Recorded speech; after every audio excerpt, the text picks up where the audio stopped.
අම්බෝ රජතුමනි මේ දණ්ඩ දිග. ආචාර්යනි අපි දැන් කුමක්ද කරන්නේ? නුවර අල්ල ගන්නවා තියා පෞර ළඟටවත් යන්න පුළුවන් කෙනෙක් මාගේ සේනාවේ නැහැ. රජතුමනි අපි නුවර ජල මාර්ග නවත්වා දමමු. පිපාසයෙන් මිනිසුන් හෙම්බත් වූ විට වැඩි දවසක් නොගොස් නුවර දොරටු විවෘත කරයි.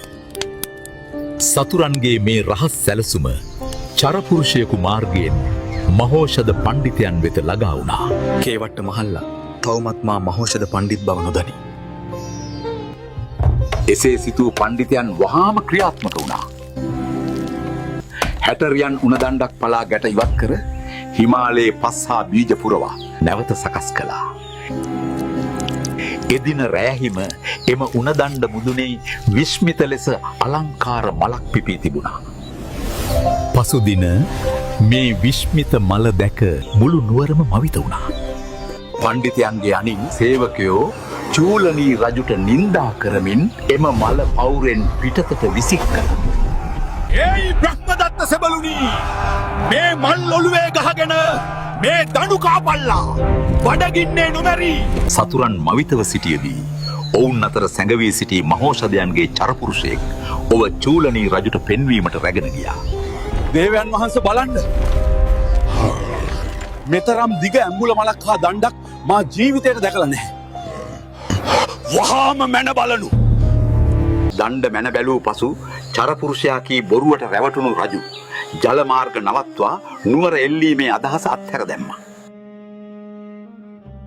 ගොවියපුත් මහෝෂධ ඉදිරියේදී ඇතිවිය හැකි අනතුර කලින්ම දැකලා.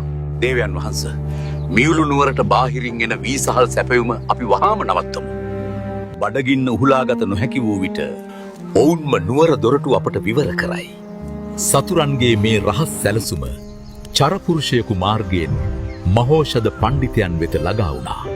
මහෝෂධ පණ්ඩිතයන් වහාම ක්‍රියාත්මක වුණා. යෝධයන් ලවා පෞර මුදුනේ මඩ අතුරා වී ඉස්සා. එක රැයකින් පෞර මුදුනේ ඉසින ලද වී පැලවී මුළු පෞරම නිල් පැහැති වලාකුලක්සේ දිස්සුණා.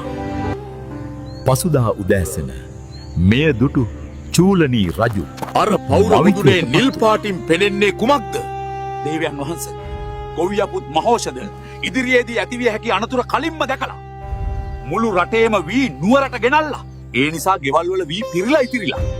ඉඩ මදි වෙලා පෞරටයි පාරටයි විසිකරපු වී තමයි ඔය පැලවෙලා තියෙන්නේ. වී සහල් නවතා නම් අපට මියුළු නුවර වටලන්නට බෑ. තොපේ ඒ උපක්‍රමයක් නිෂ්ඵල වුණා. කලබල වෙන්න එපා රජතුමනි. මල් ළඟ තව උපායක් තියෙනවා.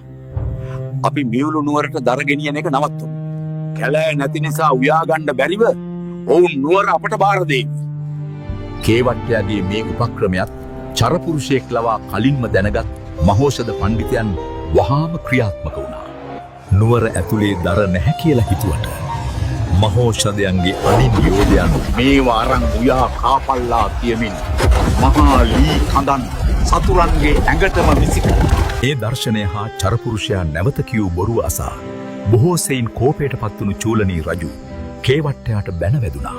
තගේ ඔය උපායත් අසාර්ථකයි. ඕක අත්හැරලා දාන්න. කේවග්ගයා යළිත් තමන්ගේ උපායක් පැවසීමට තැත් කළත් රජුගේ මතය වූයේ මියුළු නුවර හැරදා යාම.